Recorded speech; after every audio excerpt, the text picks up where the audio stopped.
I think if you look at the first weekend of the season, we play 4 games by design, and what that forces us to do is have 8 starters, meaning that, probably out of the chutes, we have 1 week less of preparation just because of the way the calendar sets up this year than we've had in the past. So, you're going to have 2 starters for each game. You'd like a guy to go 60, 70 pitches, so you got to have a guy behind him, who can cover whatever it is, the next 40, 60, 70 pitches as well. So we'll partner up 2 guys, and of course having our. You like doing that? You've done that the last couple of years. We like doing that in the first 4 games of the year because it really forces us to use our pitching. And of course we have our short guys at the end, Holder and Lindgren or those guys. You got your middle guys, the Gentrys and the Coxes and the people in the middle like that. But in those 4 games, you're really going to depend on 8 guys to carry the load. Is there a method to the madness as to who you pair with who? Yeah, I think you really like having Ross Mitchell after a velocity guy.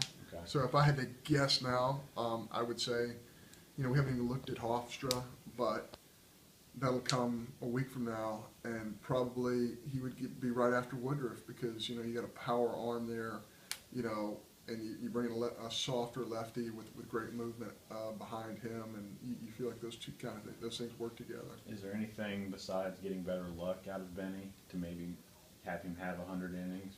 As I joked with him yesterday, apparently he promised Butch in front of 100 fathers and sons that he was going to give you 100 innings this year. Is there anything just beyond getting better luck with him? Because I don't think he's doing anything wrong in the offseason. No, he's so prepared. No, I think he's very capable. I think this is his time, and I think he sent us out. He's a 5th-year senior. You don't have a ton of those in college baseball. So I think Benny's really poised to have a great year for us. We would, obviously he's one of those 8 guys. He'll probably get a start that first weekend and have him paired up with somebody else. So his maturity, he's a captain. We would absolutely love it if he stayed healthy for an entire season. Was there a physical setback with Paul Young? Because he didn't throw this weekend. He didn't throw this weekend, but he was going to throw today. Okay. We were trying to get about 30 pitches out of him today. That's one of the disappointing things about today. But boy, Paul's been impressive. He's come back this semester on a mission and really thrown almost every single day in his prep work. So that's exciting because he's a really talented young man. Is there less concern with, I'll say dead arm, but I don't know if that's it. Is there less concern with his workload coming out of JUCO and kind of being kind of shut down for the fall? And is there any concern about that late in? No, because I think in the last 6 months we really moved slowly with him and just trying to build his arm back up. And when you make a postseason run like we did and like his junior college did, certainly you're going to put some arms.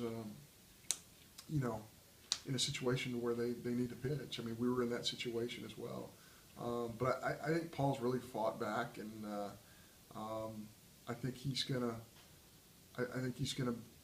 be full steam. I don't think he's too far away from being full speed right now. Is there any a young guy like a Dakota or a John Mark that could pop up and give you a lot of innings this year, or get you through some of those midweeks? Boy, Dakota, has just shown a plus breaking ball, great velocity. He's also shown you some athleticism. He got to play at the plate today on a ball in the dirt where he has to make a tag play. He's got to get to first base and do some coverage stuff. He's a great athlete. Sometimes those big guys, get branded as non-athletes. He's certainly not that. He is a very, very good athlete.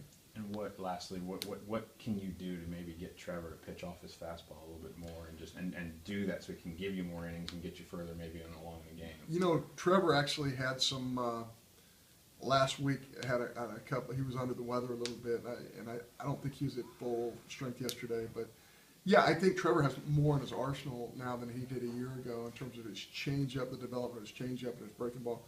So I think he's another guy who's very capable of hopefully getting us a little deeper into games than in the past. Thank you, John.